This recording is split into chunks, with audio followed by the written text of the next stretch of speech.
जय जिनेंद्र दोस्तों, welcome back to my channel positivity with Rekha. जी हाँ, मेरे साथ एक प्यारी सी और अच्छी सी सकारात्मक सोच हमेशा लेकर चलिए, तो देखिएगा आपका जीवन हमेशा खुशियों से भरा रहेगा।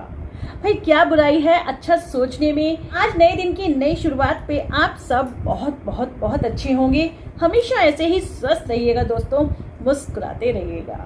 क्षमा, माफी अर्थात किसी को माफ कर देना, किसी से माफी मांगना, कभी भी किसी को अपने मन से, अपने वचनों से या अपने कार्यों से दुख नहीं देना है। और यदि कभी जाने अनजाने ऐसा हो भी जाता है तो हमें हमेशा मांग लेनी चाहिए क्षमा, सॉरी, माफी। और यदि सामने वाला अपने दिल को बड़ा करके हमें माफ कर देता है तो देखिए हम कितने खुश हो जाते हैं। और फिर शायद हम अपने आप से ये वादा भी करते हैं कि हम वह गलती दोबारा कभी नहीं करेंगे। तो चलो किसी तरह से हम अपने आप को मजबूत करके और फिर एक हिम्मत के साथ अपनी गलती या फिर अपनी भूल की क्षमा मांग लेते हैं।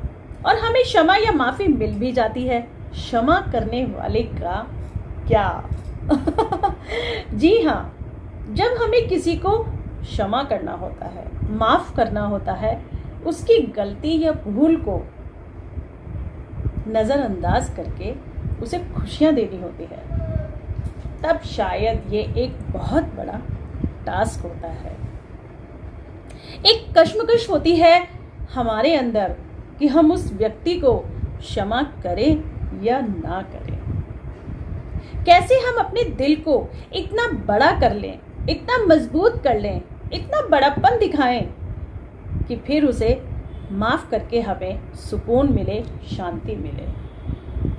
है ना, बहुत मुश्किल कार्य है। शायद हम में से हर कोई जीवन के किसी न किसी पड़ाव पर, किसी न किसी पल में, ऐसी स्थिति में अवश्य ही आया होगा कि जब हमें क्षमा मांगने की जरूरत पड़ी होगी या फिर किसी को क्षमा कर देने की।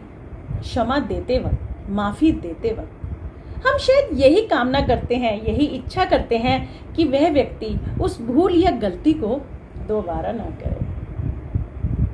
अगर उसने क्षमा मांगी है तो दिल से मांगी है, और इसीलिए शायद हम उस व्यक्ति को माफ भी कर देते हैं। हम अपने मन से सारी ईर्ष्या को, सारी बुरी भावना को खत्म कर लेते हैं और उसे दिल से माफ कर देते हैं। परंतु दोस्तों, यहाँ मेरे मन में एक सवाल आता है।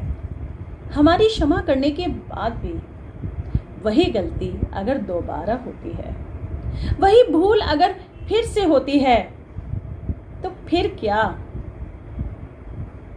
फिर हम थोड़े से नाराज भी होते हैं। शायद इसने झूठे दिल से माफी मांगी थी और हमने इमोशनल होकर इसे माफ कर दिया, लेकिन फिर से हमारे सामने क्षमा मांगने वाला बड़ी ही दयनीय स्थिति में बड़े भोलेपन से आता है और हमसे क्षमा की उम्मीद करता है।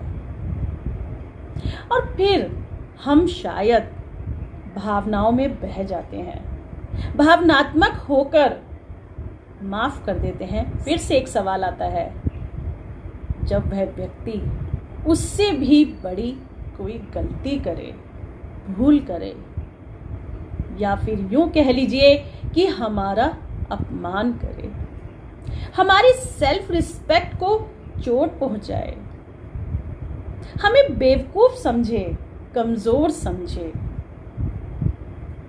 तब क्या?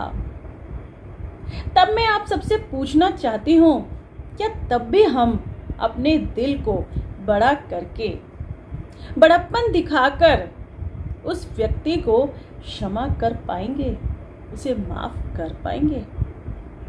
नहीं, बिल्कुल नहीं। कहते हैं ना कि बार बार गलती करने वाले को माफ करने वाला ही बेवकूफ माना जाता है। वो हमें इमोशनल फूल बना देता है और हम सोचते हैं कि हम अपना बड़ापन दिखा रहे हैं। या हम में से कोई भी अपने आत्मसम्मान को, अपनी रिस्पेक्ट को ठेस लगने देगा? क्योंकि आत्मसम्मान से बड़ी कोई चीज नहीं है। यदि हम खुद अपनी रिस्पेक्ट नहीं करेंगे तो कोई हमारी रिस्पेक्ट नहीं करेगा। मन में कोई भेदभाव या ईर्ष्या का भाव मत रखिए, लेकिन अपने व्यक्तित्व पर उस व्यक्ति को हावी मत होने दीजिए। यही आज का मेरा सुंदर सा पॉजिटिव विचार जो मेरे मन में अक्सर उथल पुथल मचाता है, तो सोचा क्यों ना आप सबके साथ शेयर करूं। तो दोस्तों, यदि मेरे आज के इस विचार के बारे में आपकी कोई सजेशन है, कमेंट में लिखकर जरूर बताइएगा। साथ और सहयोग देते जाइए और पॉजिटिव वाइब्स लेते रहिए।